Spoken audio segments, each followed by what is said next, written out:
Blog Talk Radio. This is the Light of Truth radio broadcast with Michael Boldea.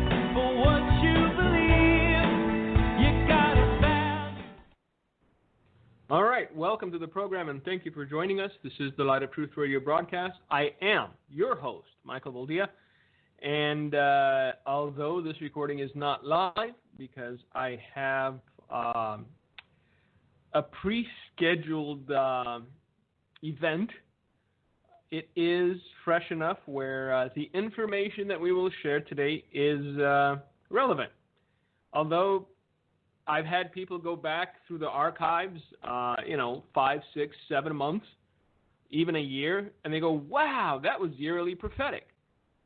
So just because we're not like completely live, it doesn't mean that there is irrelevancy to the program.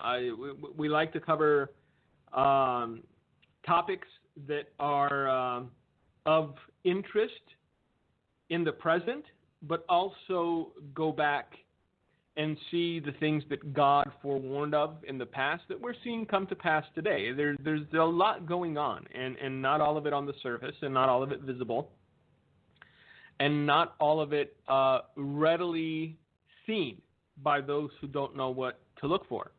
But before we begin, I would like to say thank you all for praying for Dumi.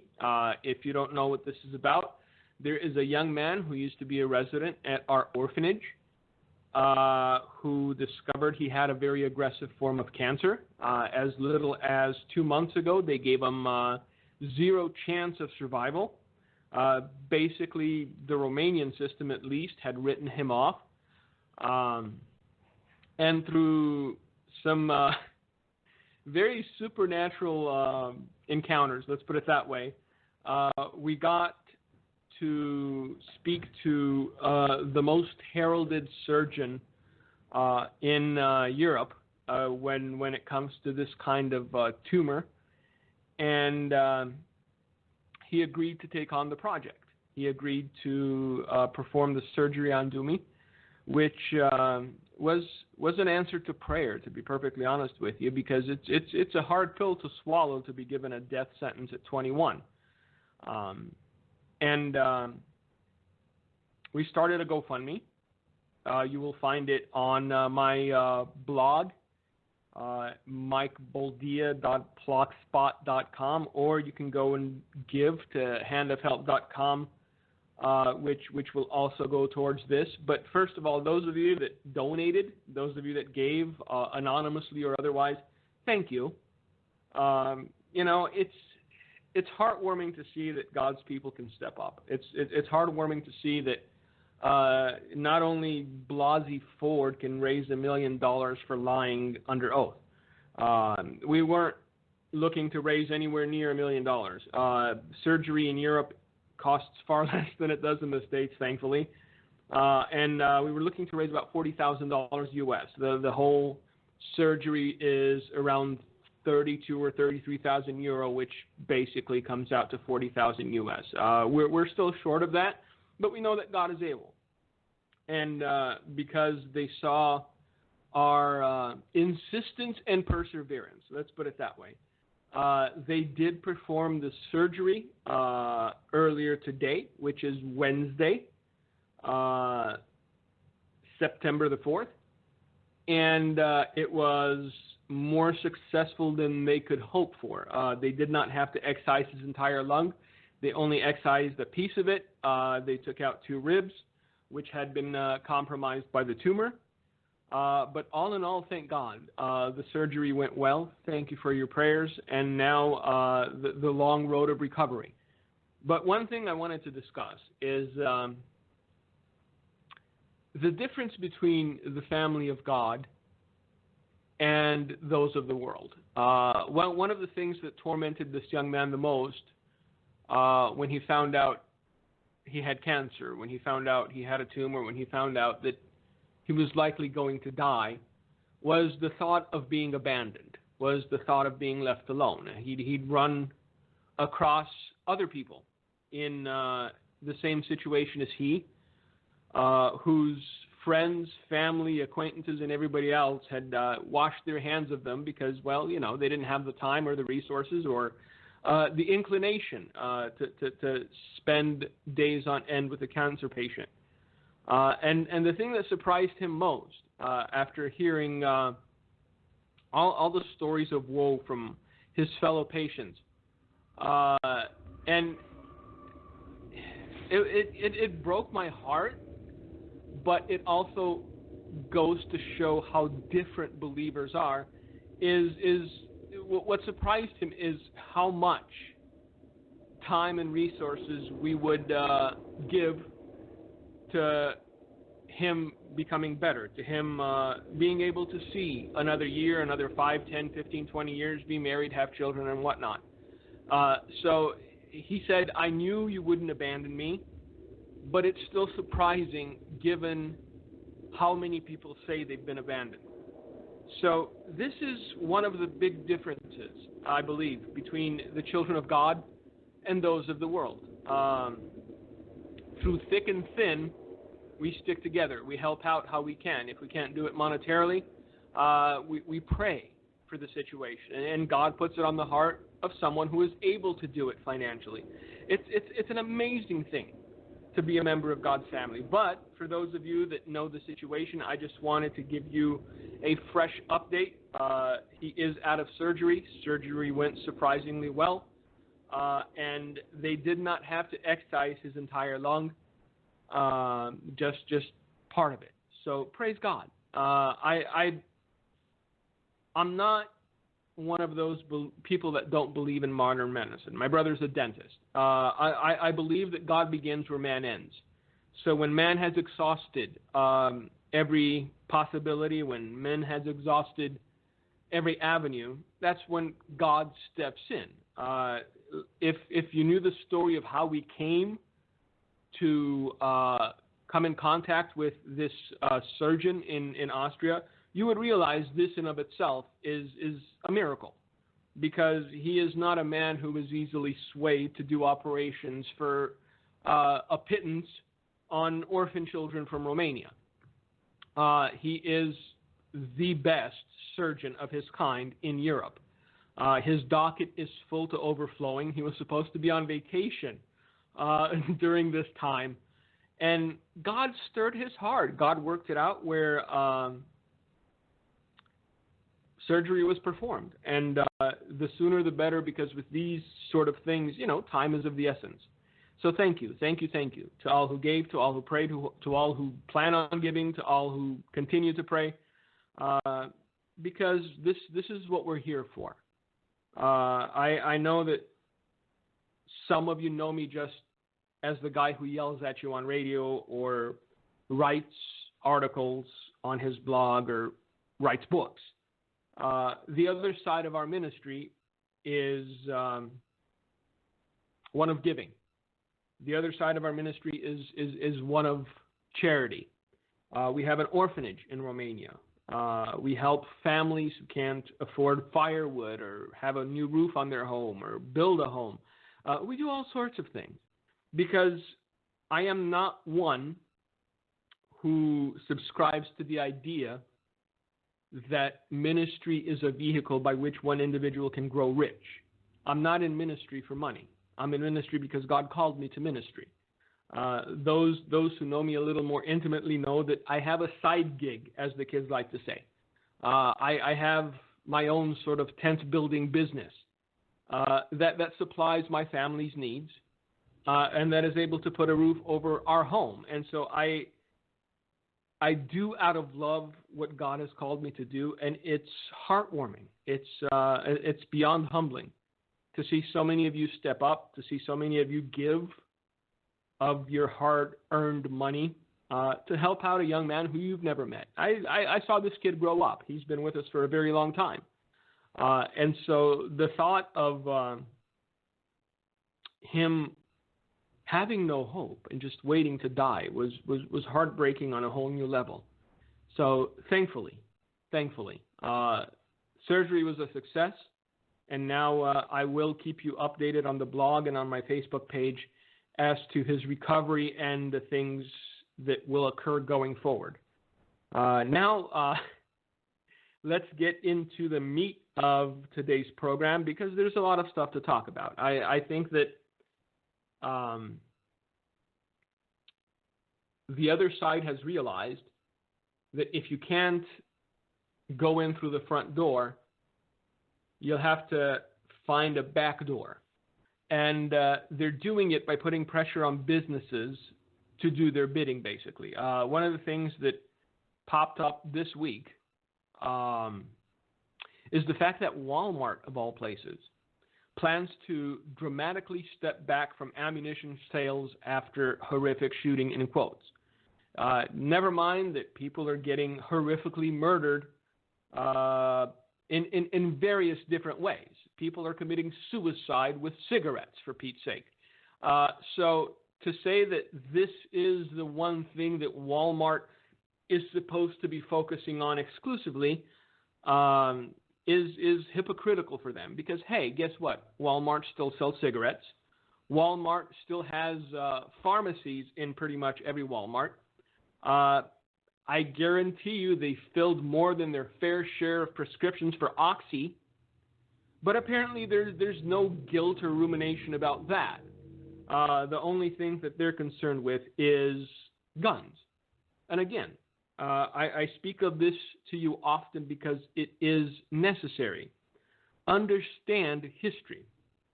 Understand what happened every single time the average citizen's ability to defend himself was taken away. It didn't end pretty. It ended with mass killings, with just horrific things that men did to other men who were unable to defend themselves. So Walmart is discontinuing sales of short-barrel rifle ammunition such as the .223 caliber and the .556 caliber. Again, this is coming from a guy who's not big on guns. This is coming from a guy who's never been to a shooting range, who shot a, double-barrel shotgun when he was, 14, 15, and dislocated his shoulder almost. And from that point forward, the biggest thing I've shot was like a pellet gun. I purchased a gun recently to defend my home, as it were, but I've never shot it. I've never taken it out of the box. So I'm a horrible gun owner, if that. But I understand the need for something like the Second Amendment. I understand the need for the average citizen and individual to be able to protect himself. Because whether we like to admit it or not, the law-abiding citizen may turn in their guns if there is a gun buyback or confiscation or what have you. Most of them will. Some of them will not. It will get bloody and people will die. But most law-abiding citizens will turn in their weapons. Guess who won't? Guess who will not turn in their weapons? The criminals. Criminals aren't planning on getting in line and handing in their guns because they're criminals. By definition, they are not law-abiding. And so the only people that will be left defenseless is the law-abiding citizen. However, most of the ruling class, as it were, most of the political class cares not a whit that little Debbie down the street won't be able to defend herself if somebody breaks into her home. Because the only thing they're concerned with continually is acquiring more power, acquiring more control. And once you're able to successfully take away the citizen's ability to defend themselves, well, then government can do whatever government wants to do. What, taxes at 90%? Shut up and take it. What are you going to do, throw stones? We've got armored vehicles and semi-automatic weapons. What do you have? Slingshots? So all these people that are bleeding hearts over shootings are really not bleeding hearts over shootings. Their concern is control. Their concern is the acquisition of power without the average citizen being able to defend his homestead himself or against a tyrannical government, as it's kind of stated in the Second Amendment. And the people that are all for this, the people that are gung-ho about gun confiscation are the self-same people who will not be affected by it because they have bodyguards that are armed. You know, as soon as Kamala Harris's and Joe Biden's bodyguards give up their guns, then at least I know they're not being hypocrites. I won't agree with their position, but at least I'll know they're not being hypocrites. Look, you have 330 million people in a country where especially young men are wholly disillusioned, living in constant depression, trying to basically do away with their feelings by constant consumption of marijuana and other illicit drugs.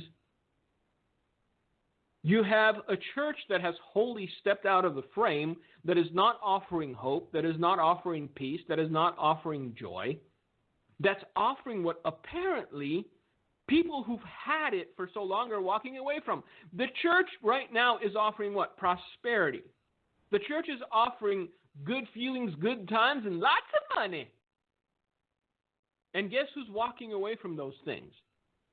You have people who have hundreds of millions of dollars that have become disenchanted with money, that have become disenchanted with fame, that have become disenchanted with the lifestyle that they've been living, and seeking out what the church ought to be providing, seeking out what the church ought to be offering, which is Jesus, true peace, true life, true joy. I'm reading articles of very famous people going to church services and breaking down and weeping. I'm reading articles of very famous people denouncing fame and fortune, while much of the church is still beating the same old drum. Come to Jesus and you'll prosper. No, come to Jesus and you'll have purpose. Come to Jesus and you'll have joy. Come to Jesus and you'll have peace. Come to Jesus and you will know love for the first time in your life, true love. Not what the world tries to pass off as love, not what the world tries to mimic as being love, but true love. So, you know, we have to take our lumps, as it were. We have to assume responsibility, at least in part, for the current state of this nation and the world. See, it's the same people who mocked and poo-pooed Christianity and Christians that are now coming around to the realization that a godless nation is not only a more violent nation, but it's a more chaotic nation.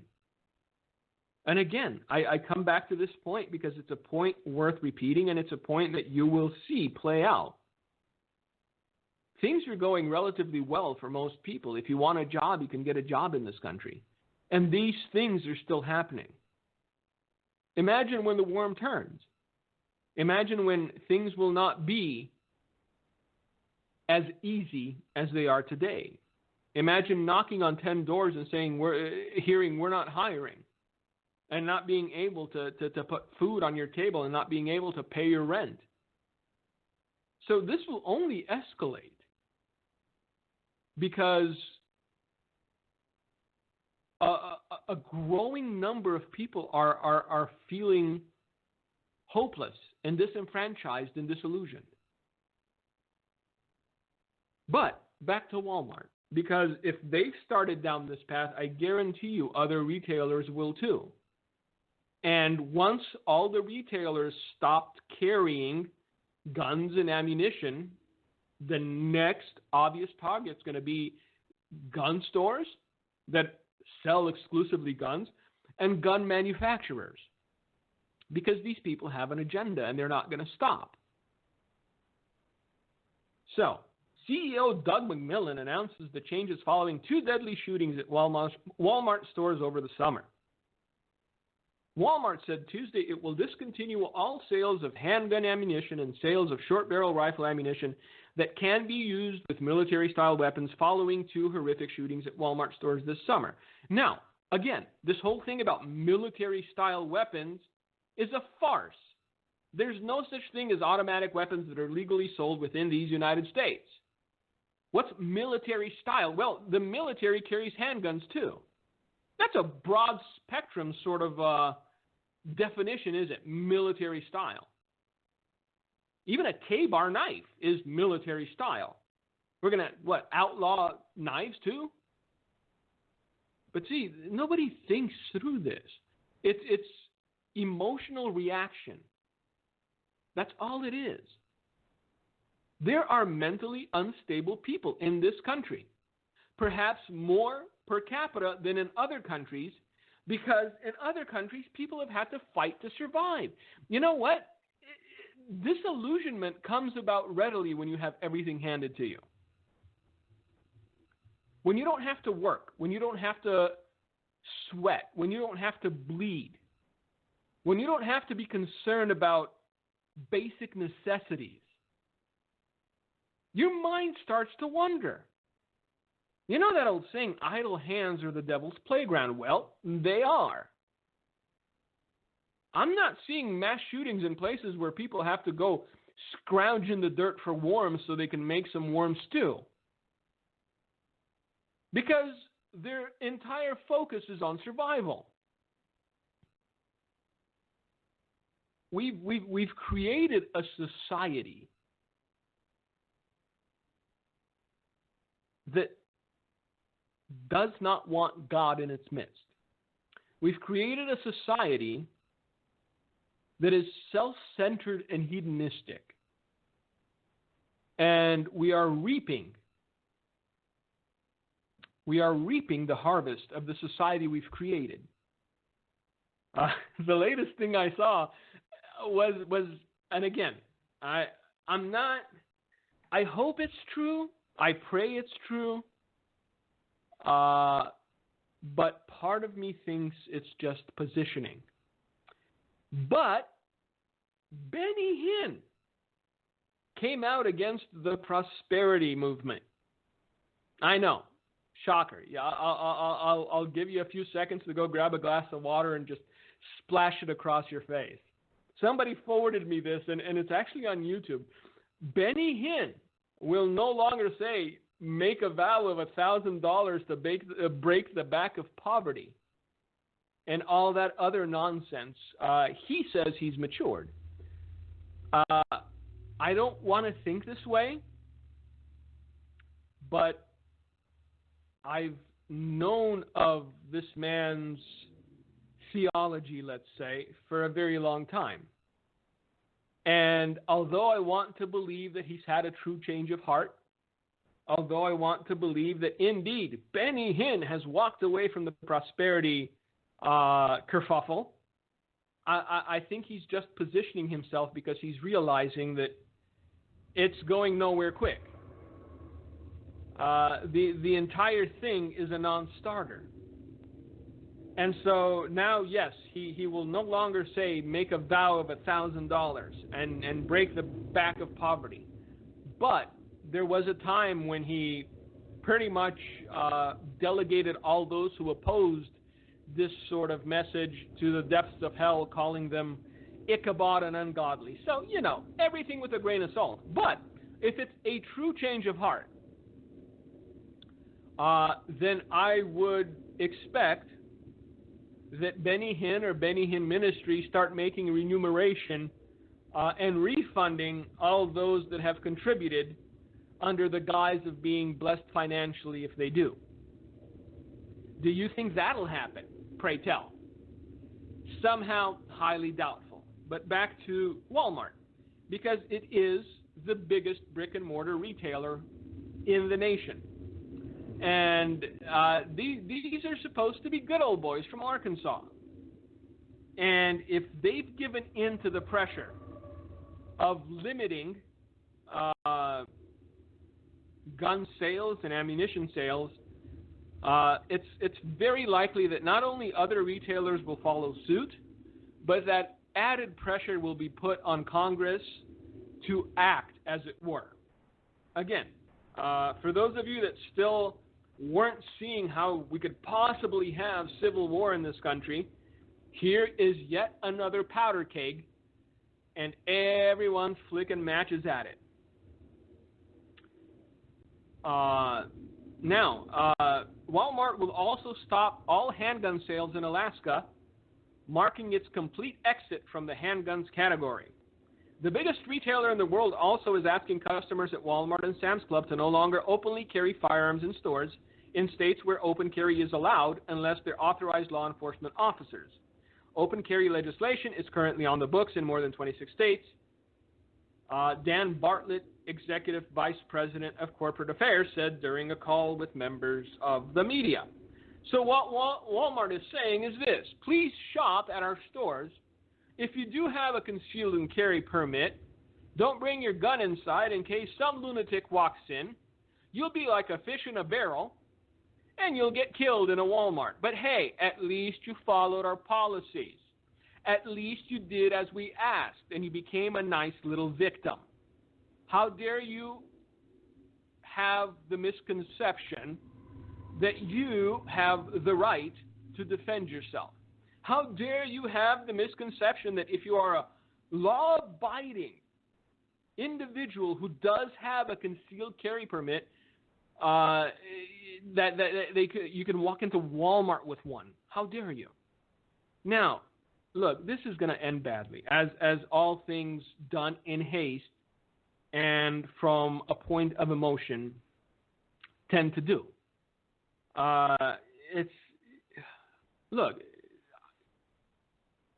how many billions of dollars would you sue Walmart for if you had a concealed carry permit, you left your gun in the car, and some nutburger walks in and shoots your wife? And you know that you could have done something. You could have at least shot back. You could have defended yourself had it not been for Walmart's policies. How many of those old men in the vests who are Walmart greeters are going to get accosted by people who are, dead set on walking in with a gun because they have a concealed carry permit? Are they going to call the cops? Is there going to be a standoff in a Walmart because somebody who's legally carrying a gun walked into Walmart with one? Nobody's thinking this stuff through. We're getting more agitated. We get fed up quicker. They say that the average person loses their patience after 16 seconds. This is a new thing because this society that we've created, that I want it now, I want it my way, and I want it right away, has consequences. Nobody understands the value of patience anymore. Nobody understands the value of taking a breath, thinking something through, and then, calming down. Everyone reacts viscerally. Everyone says whatever's on their mind. And I'm sorry, some people's opinions aren't worth verbalizing. But see, everyone's equal on YouTube. Everyone can have a say. Some people are just stupid. I'm sorry, that's the reality of it. Some people should just shut up. But they won't. And it's these people that are the most vocal. And that's the scary thing. See, the people with reason and logic, the people that can actually verbalize an argument, are too busy providing for their families and going to work and doing things that need to get done.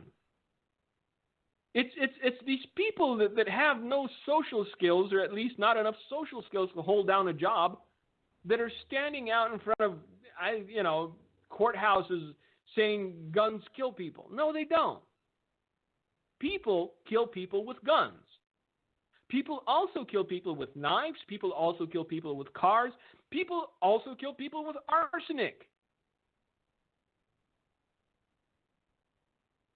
Somebody killed somebody else with a flower pot because they dropped it on their head from the 16th story of a building.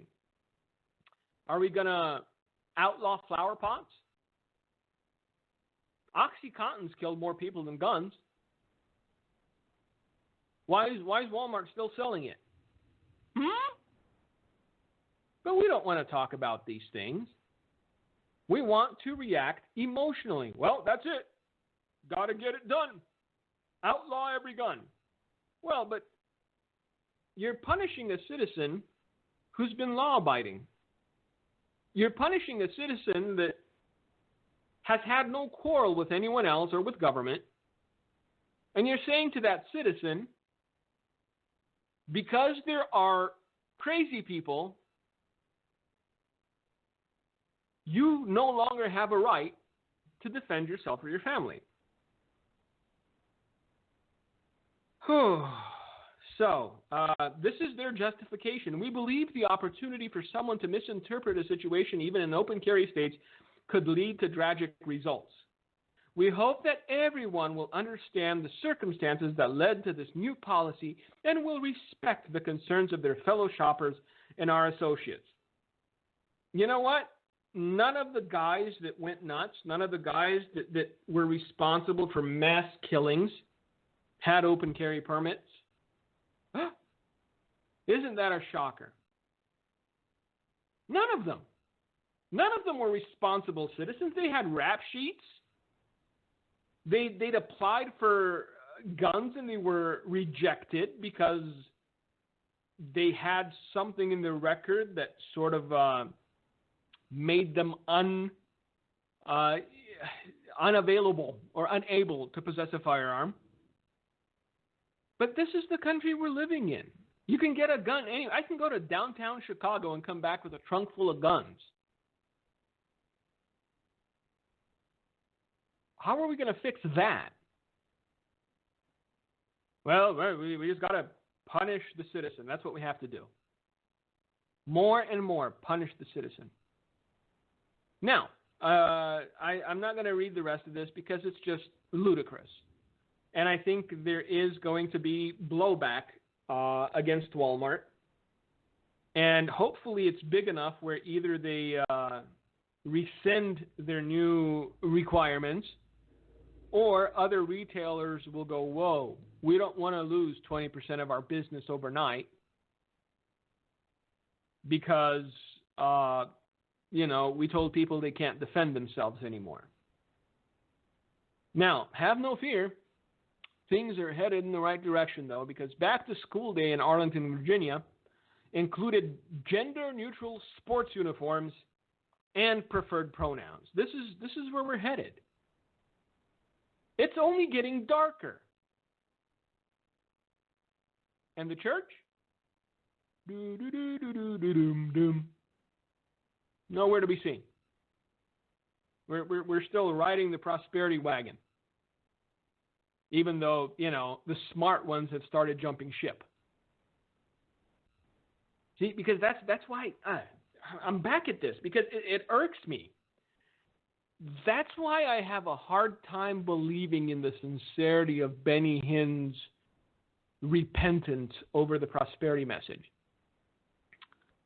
Because he's among the smarter ones. See, I think he saw the tide turning. And I think he got ahead of it. And unless he's willing to make right for the past 20, 30, 40 years, however long he's been bilking people, then allow me my skepticism, please. Now, if you happen to live in Virginia, congratulations. Children heading back to school in grades K through 12. So from kindergarten to 12th grade in Northern Virginia on Tuesday will now fall under sweeping transgender and gender nonconforming policies pushed and put in place by groups such as the Human Rights Campaign and the Arlington Gender Identity Allies. The University of Michigan reported on Arlington Public Schools' new policy implementation procedure, which includes using preferred pronouns and gender-neutral sports uniforms. Now, what happens if a teacher misgenders one of the kids? Do they get fired? Can the parents sue the teacher and the school district for emotional duress because little Bobby thought he was Becky and with a slip of the tongue the teacher called him Bobby? Do you realize the lunacy, the depths of lunacy to which we've sunk? there will come a point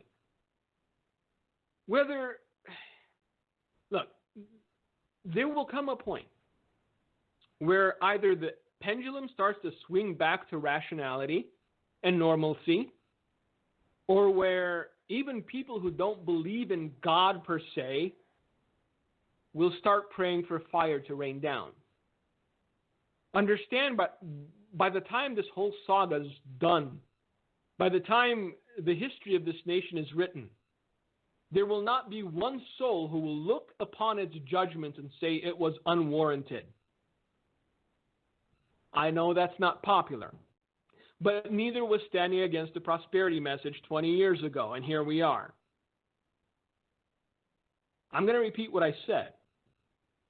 There is not one soul who will look upon the judgment of this nation and say that it was unwarranted.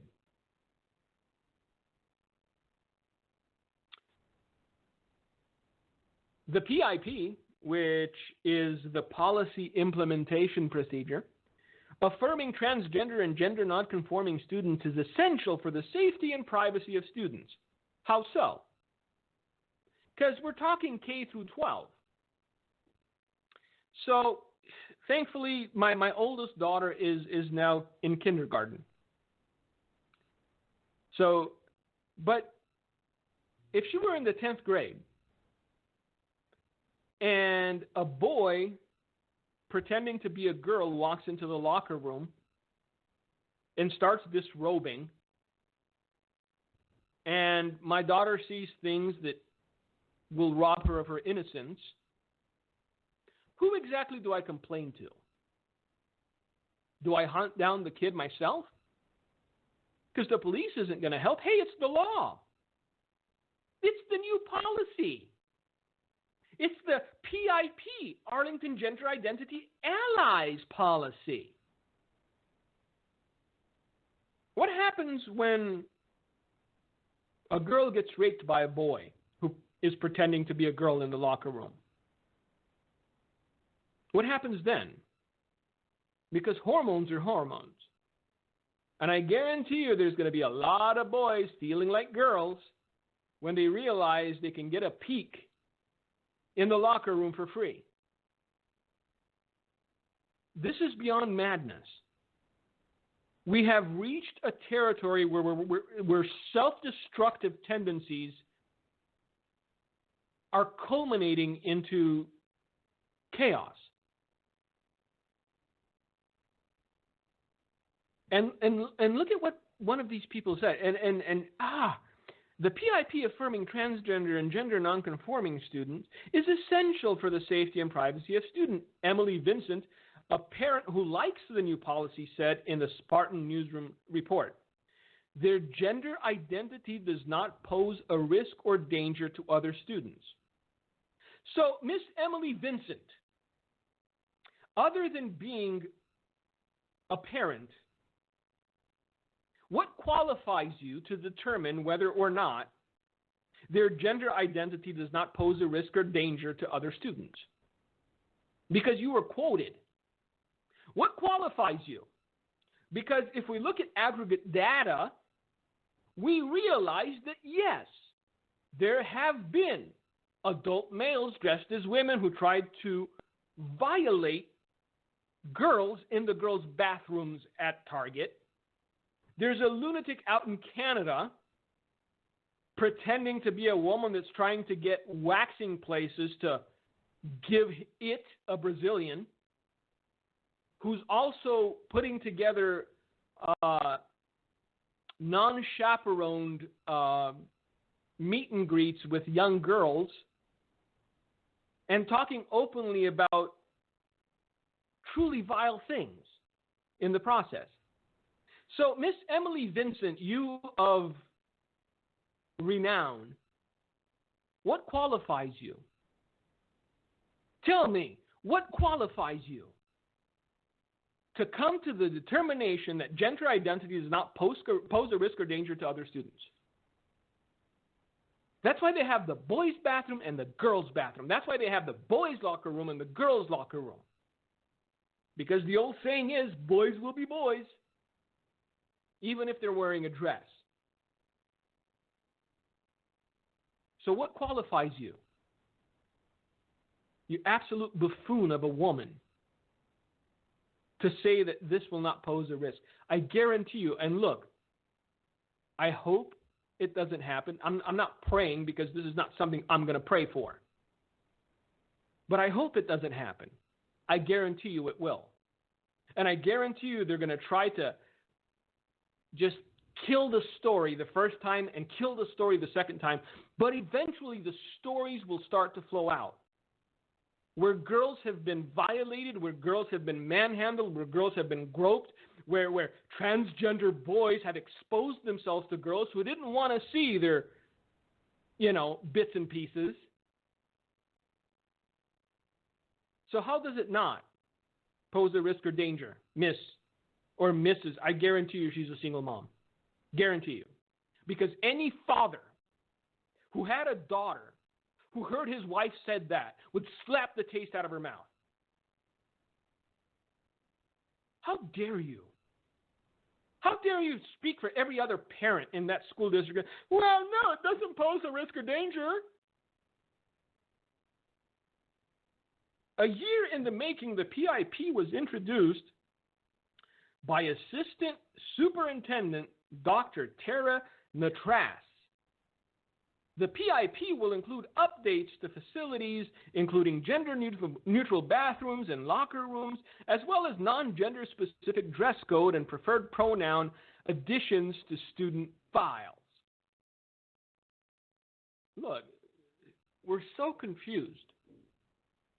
We're so mentally ill that it's not going to take, I don't know, what people are expecting, a rogue asteroid to destroy humanity. It's not. Look, if this keeps going on, if these things continue to progress and it metastasizes from Virginia to other states, if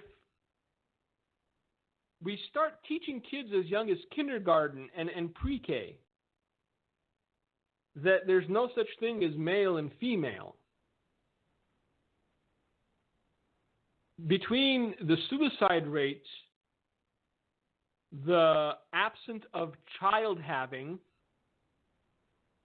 and the deterioration of culture itself, we're going to die out as a species in 500 years. It's not going to take an asteroid. We're going to be the dinosaurs, baby. We will destroy ourselves because we are allowing people with mental issues to dictate policy. See, since when? I'm sorry, I know, that's so selfish of you. Why does my child have to live with seeing a boy's tackle in order to accommodate that boy? Why do 100 students or 1,000 students or 10,000 students have to be put through this sort of thing in order to accommodate one or two? Tell me that. Where are their rights? Where's my daughter's rights? To feel safe in a locker room, to feel safe in a bathroom. Riddle me that.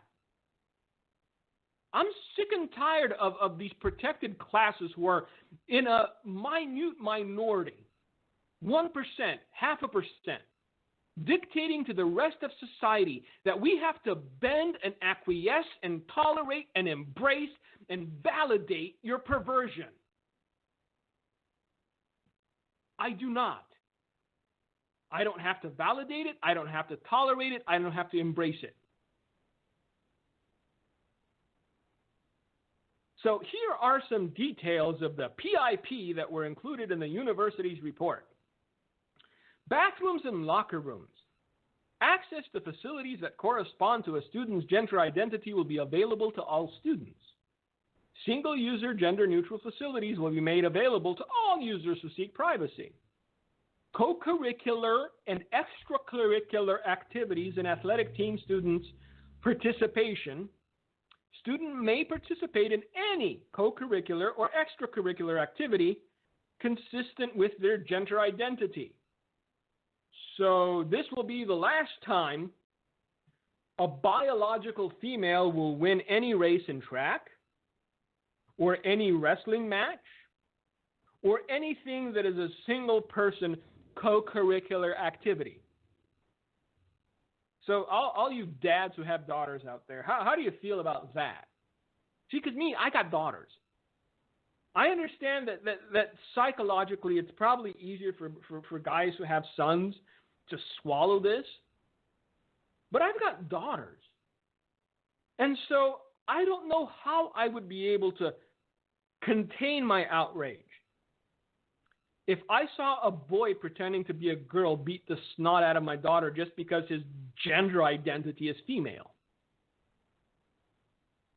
This is going to end badly. Every single thing we're doing is going to end badly. And the reason is because we have removed God. That's it. It's as simple as that. When you drill right down to it, this is what godlessness begets. This is what godlessness creates. This is the society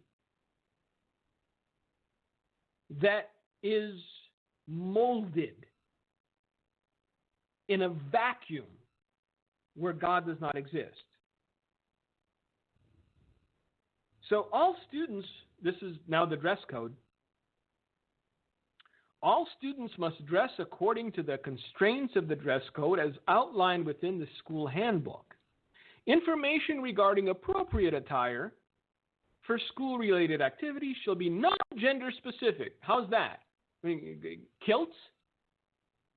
Is that what they're going to wear? Are they going to wear kilts? That's like the only thing that's non-gender specific, isn't it? Because you can call it a skirt, too. Arlington Gender Identity Allies is pleased with the steps that Arlington Public Schools is taking to welcome and affirm transgender and gender nonconforming students. Do you see how quickly we leapfrogged from gay rights to now gender and gender nonconformity? Because 10 years ago, the whole thing was, well, gay students need to be accepted. It's not a choice. Well, apparently, wouldn't you know it? Scientists, I know, boo, science.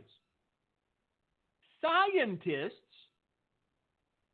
keep coming up with things that really depress the other side. First of all, science says that you have two genders, male and female. Well, no, that's an opinion. No, that's science. I'm sorry, that's not an opinion. It's science.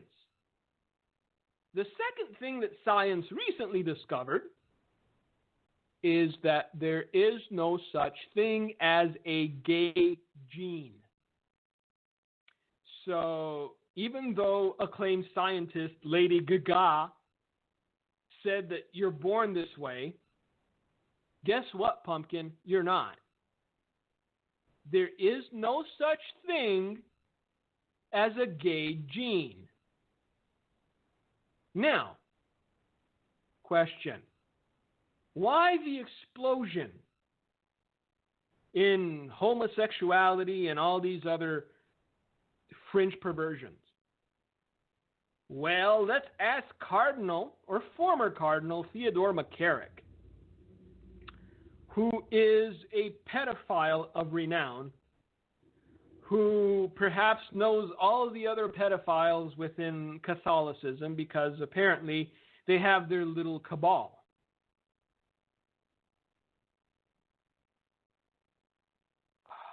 And this man is getting airtime. We talked about the scandal of thousands of children being abused by Catholic priests. Now, this is a man who was defrocked for that. Former Cardinal Theodore McCarrick continues to maintain his innocence, in the first interview he has given since being sentenced by the Vatican last July to a life of prayer and penance. He should have been sentenced to a life in prison. Ruth Graham traveled to Victoria, Kansas in August to interview McCarrick, who was subsequently found guilty of sexual abuse by a Vatican tribunal and reduced to the lay state last February. If a Vatican tribunal finds you guilty of sexual abuse,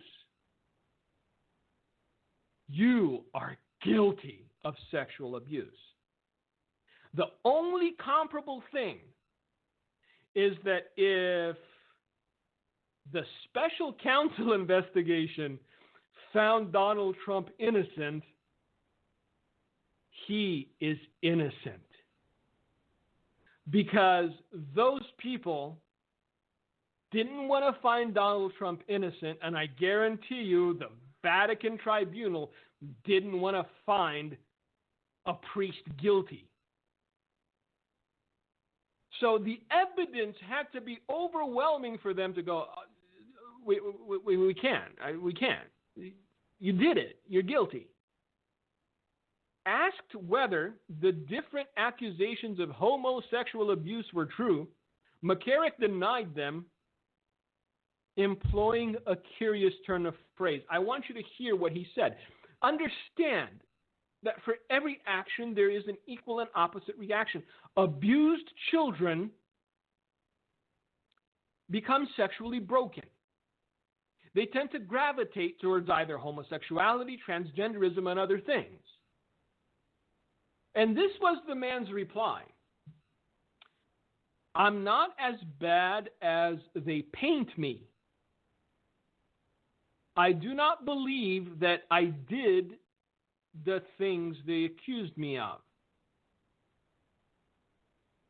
So, what he's saying is that I'm a bad guy, just not as bad as they say, wink, wink. And what do you mean you don't believe that you did the things that you're accused of? He didn't say he didn't do it. He doesn't believe he didn't do it. But hey, we're living in the age of live your truth, so that's his truth. He doesn't believe he did it. Now, the denial was reminiscent of earlier statements released by the Cardinal in June of 2018. And this was his reply back then. While I absolutely have no recollection of this reported abuse, I believe in my innocence. What kind of convoluted political doublespeak is that? I have no recollection? You do. You do, you evil, evil man who will burn in hell. And rightly so. You do. You should be in prison. You should be in prison for life. But this is where we've come to. This is where we are as a society. Your children are being sacrificed on the altar of tolerance. Your children's safety is being sacrificed on the altar of tolerance. And I don't care if one dimwit mom feels as though they're perfectly safe. When the stories start coming out, one after the other, well, you know what they'll say. You're racist, you're bigoted, you're transphobic for pointing out the reality of what is happening. So, when they commit crimes, we're supposed to look the other way because of their sexual orientation or depravity. Will anyone look the other way if you commit a crime? Again, important question.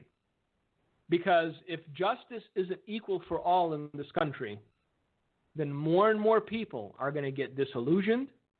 More and more people are going to act out violently.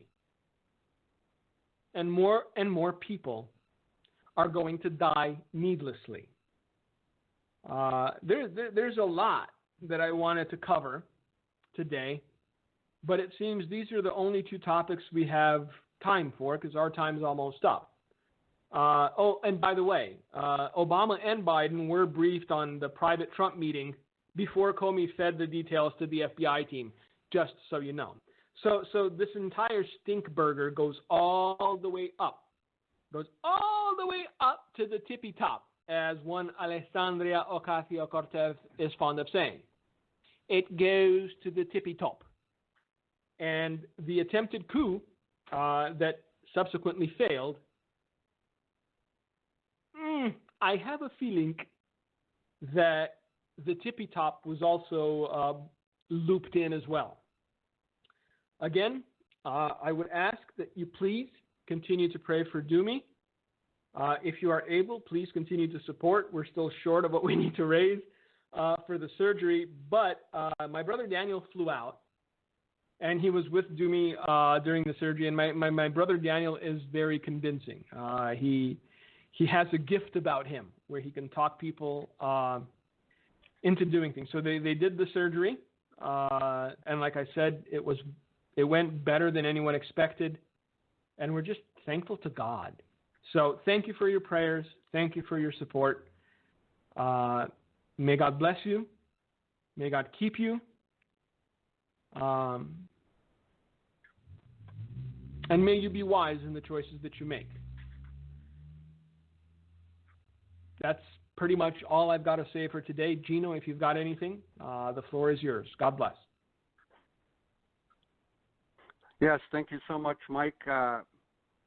I just want to reiterate again what Mike said about the GoFundMe project. Please go to the handofhelp.com website and also Mike's blog, Homeward Bound, Blogspot.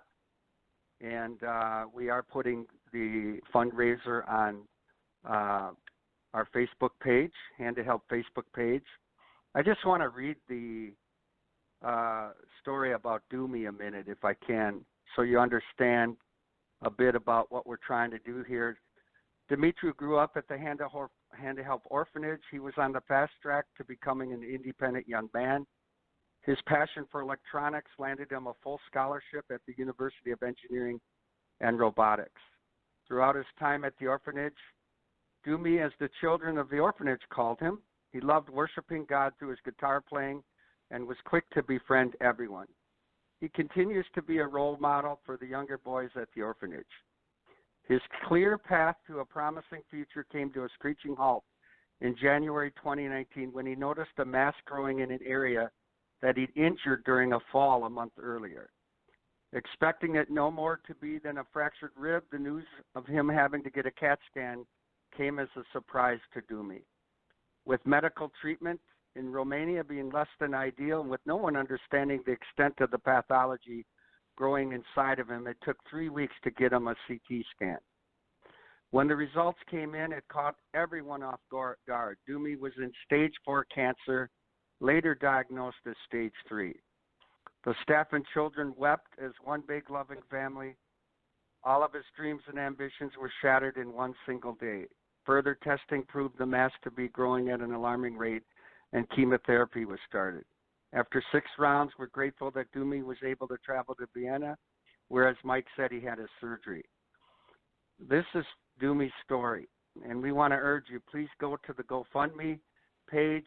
It's under Life-Saving Surgical Treatment for Dumi. You can Google that and help wherever you can, and just keep our ministry in prayer and Dumi in prayer.